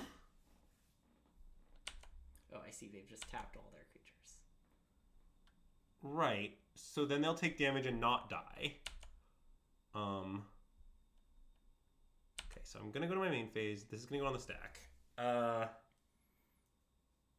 So I guess if we're playing Chandra, which I think we are. Yep. You want to crew with Cat Token and War Master? Yeah, I mean, I guess so. It doesn't really matter, but I guess so. Yeah. We could let the Chandra cook a turn. Oh, stomping the 2/3 is a good idea. Well, because it survives. And just like, but then we give them back more. Oh no, we're not giving. We're not giving them more. Oh wait. So you like letting Chandra cook is what you're saying? Yeah, I think so. Because you just think they're not actually... Their board is actually really unimpressive. We should hold our sweeper. Yeah. Okay, I mean, notably, Chandra is a sweeper this turn and a sweeper next turn, but... Yeah. So maybe we should just do it? No, I like Crew Chariot, Stomp the Realm Waker, play Bone Crusher Giant. Attack with Chariot. I don't want to play Bone Crusher Giant because I don't want to play things into Chandra. Oh, yeah, that's fine. But this is clearly right to start off with. We lose a cat, but we get the crew. We do the damage. Okay, and then I'm going to play this. So, okay, sell me on not attacking for 6, then playing Chandra. So we're trading Cat Token Elf for 2 Jaspera Sentinels. Oh, it's just not that good exchange. But it doesn't kill Realm Walker because it says non-elemental. Oh, okay, you're right. We should definitely stomp this. Yeah. Okay, sorry, I just didn't realize that, I think. Yeah. But I want to stomp it and play nothing, I think. That's fine. Which case, I think I want to stomp it and animate Lair for, like, a small number. Sure. So, like, I think the play here is stomp this. It does just scream we have a Wrath, but... Oh. That's fine. Yeah, whatever. I'm trying to... The thing is... Okay, here's my counter-argument to that fact. What are they going to do about it? They're elves. Yes! Our opponent is playing an archetype that in the history of Magic has lost almost exclusively to Wraths. Yeah. And they know we have a Wrath. Good luck. Yep. Like, that's our response. And, like, they're at 10 and they're getting beaten down by Chariot too. Like, yeah. They can't really sit around. Like, right. If they sit around, what if we just keep sending in the Chariot? Yep.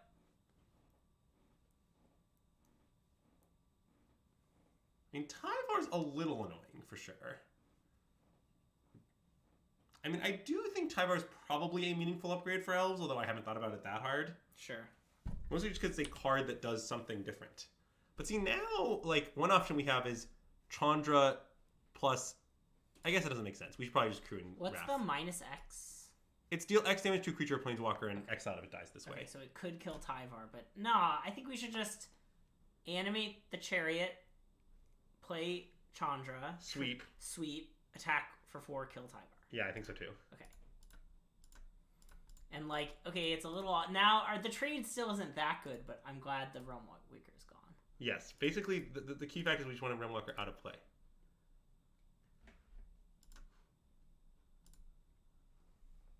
It deals 3 damage to each non-launch creature. Yeah, yep. That one.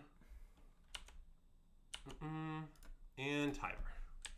Yeah, boom. You know, Chariot doesn't get to copy anything. It's sad, but it's fine. I mean, it'll keep getting in there though. And we can also like yeah, we got the 5-0! Woo! Oh. I'm so excited. All right, I've determined Chandra's good against Elves. I've also determined that Chandra's good against Elves. I believe this is the first time I have ever been here for a Magic Online 5-0.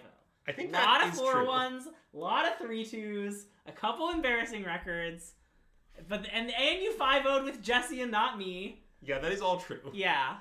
But you know. Yeah. So Gruul Guys is the truth, huh? Well, I mean, I do think it's one of the best decks in the format. To be honest, I think yes.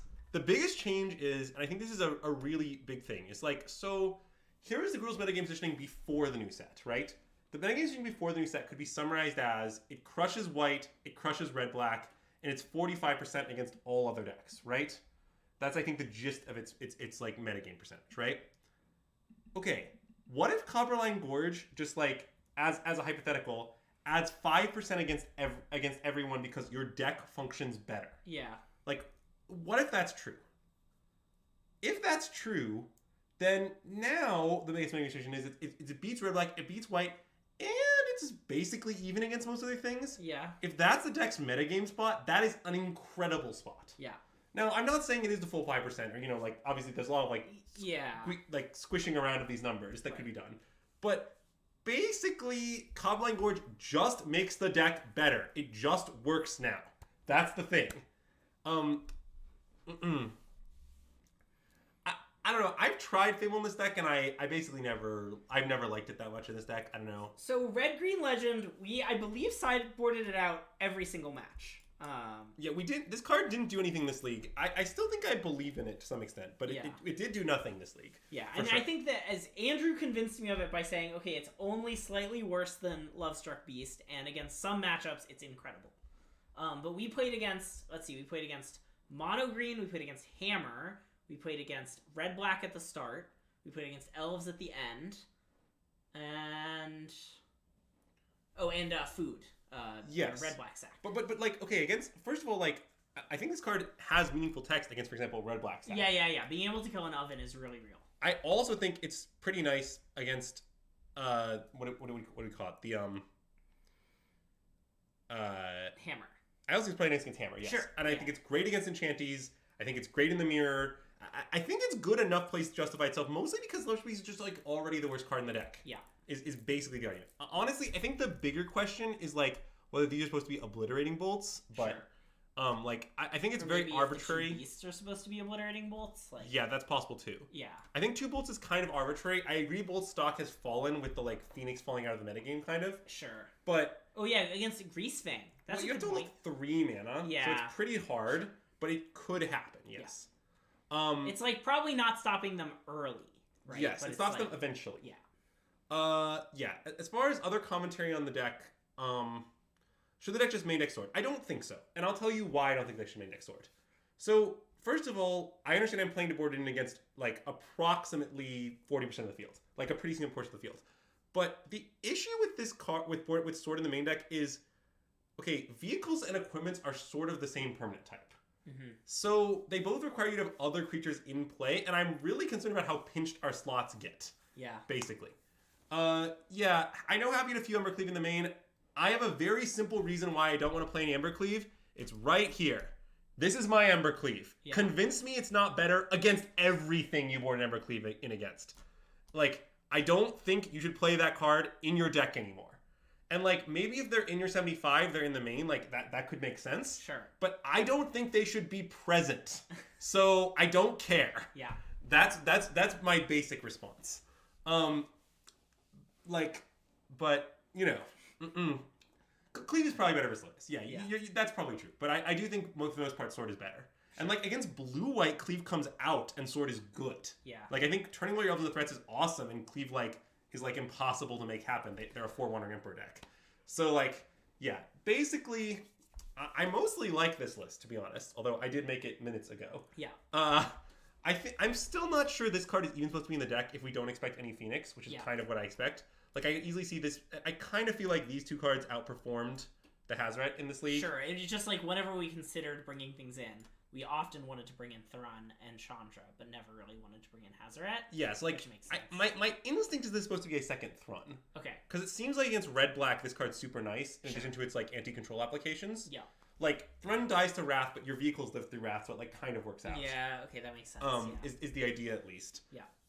And yeah, I think if you play this deck, you have to have a bunch of Damning Spheres. You can play 2 or 3, but, like, you need to actually have real Lotus Hate. Your deck isn't fundamentally good against them. Yeah. I prefer Hearse to Scavenging Ooze as a sideboard card, even though Scoo's in the main. Yeah. Some people Scoo's in the sideboard. I think that makes no sense. I prefer Hearses. That makes sense. For Greasefang and Vehicles. You can't leave home without running volleys, Greasefang White, Angels, the works. Some people have the 5th running volley in the Fry. I think that's very reasonable. Okay, sure. I like 3 to 4 Crone War main. I think 2 is like, come on, one of the selling points of Gruul is we get to play Crone War. Yeah. I get that it's sometimes blank, but you don't have to, like, hold a gun to my head to make me play Crone War. It's like, no. Yeah. That's why I'm here to start with. Yeah. So, well, you're here for Reckless Stormseeker. Yeah, okay, but I really like Storm. Yeah, Crone War, that league in particular, I was very impressed by. I love how against Elves, it just, like, was kind of a triple time lock. Yeah. They just, like, couldn't really develop their board into it, and we just, like, stalled. it also can kind of give you a fighting chance against Angels. It's awkward because their creatures have more toughness than power. Sure. But, like, you take one, you arrange a chump block with it, and then, like, you sweep the creatures that do have even stats. Like, I honestly think like it's... Jada and, like... The 3-mana 3/3? Yeah, oh yeah, that's a big one. And Angel tokens, Spirit tokens, like... Sure, It's not unbeatable there, but, like, as far as ways you can win, I think it's one of them. I mean, I think the games you win involve this card or involve Reckless Stormseeker plus Boat, typically. Sure, okay. Yeah, so, okay, Fabled Playmaker in this deck has been a question for a long time. I'm really not into it very much, and the reason is pretty simple. Many matchups, clocking your opponent is important, And many matchups, blocking is important, and Fable does neither of those. Sure. So the issue with Fable is, okay, here's a few matchups I'm going to name. If you're playing against any aggro deck, you hate drawing Fable, it's awful. Sure. Pretty straightforward. If you play against a combo deck like Lotus Field, you hate drawing Fable because, well, you need to kill them, it doesn't kill them. Yeah. So once we've eliminated aggro and Lotus, we're saying that we like Fable against exactly blue-white. Oh, against green, you need to clock them, it's not good. Yeah, okay. It's not that many decks. Now, I think it's fine to sideboard Fable if that's what you want to do. Yeah. And in fact, I think it's a reasonable card to have in this sort of slot here. Sure. But I'm not sure it's better than the alternatives as a sideboard card, and I just don't think it's a good main deck card. There's too many matchups, it's bad. Yeah. And though it is, to be fair, it is a fundamentally very powerful Magic card. And if you put Fable in your deck, in this deck, it will sometimes be good because it's a really good Magic card. Well, yeah. Sometimes you'll be really happy to see it. Yeah. I mean, what I like about it the most, I will say, is looting away excess elves in the late game is awesome. Yeah. That is the greatest aspect card in this deck. Yeah. But still, it doesn't matter how many elves you've looted away if your opponent has Cavalier of Thorns X2 in play and is completely stable. Do you ever get to do the really cute thing with, you copy a Reckless Stormseeker and then have a Seeker's Chariot copy the copy? Yeah, well, that stuff is awesome. Yeah. And there's also some tricks is that where you can if you also just hasting the Fable itself is pretty excellent. Oh, right, with Stormseeker, yeah. Fable is great with Stormseeker, although, again, fair warning. Fable's great with a ham sandwich. Well, I was going to say in Gruul, Stormseeker's great with ham sandwich. Yeah, that's true. Usually a problem I don't have is I've stuck Stormseeker and have lots of gas. Can't find anything to do with it, though. That's unlucky. Yeah. Mm-mm. So what would you predict for the Pro Tour this weekend? Do you think this will be a popular choice? I believe it will both be popular and good, yes. Okay. Yeah, I think Gruul's is in a good spot. I think White's in a good spot. I think as a result of the previous two facts, Angels might be in a good spot. Sure. Although I have some concerns because it's Angels. Yeah. I think, the usual decks. I think Green is still pretty good. Rakdos is still pretty good. Yeah. But, yeah, I mean, I honestly think you're going to see a diverse and healthy Pioneer metagame. I don't think it's going to be a one-deck format. I don't think anyone has really broken it. And there's going to be a diverse and healthy metagame, and still, for some reason, everyone on Twitter is going to say we have to ban a bunch of stuff. Which I do love the take of a Traxa breakout. I think that we should just close out the stream early. Yeah, I think that's fine. I think, we have a lot of streaming coming up, so I think we're just going to call it. Enjoy our... quit while we're ahead, I think is the motto? Is the phrase. Sure. But yeah, quick note while we're talking about closing out. Tomorrow will be a bit of a late stream. Andrew and I are going to a show. Oh, and thanks, Conan. Welcome to the stream, and thanks for the follow. But yeah, Andrew and I are going to... I think it's not a musical, Nee. I think it's just a play. But we will be at a play tomorrow, so we will have our normal limited stream. And thanks, Tamiris. Welcome to the stream, and thanks for the follow. Yeah, I believe tomorrow's show is just a play and not a musical. I'm not certain. But it would be a little insane if To Kill a Mockingbird were a musical. That would be insane. That would be an odd choice. So anyway, we're going to a thing. We'll probably stream late. Yeah. I don't know in what manner our stream will be Valentine's Day themed, but you can expect a nice love-filled one limited stream. Yeah. So. Yeah. That's more or less the plan. Oh, hey, welcome. Yeah.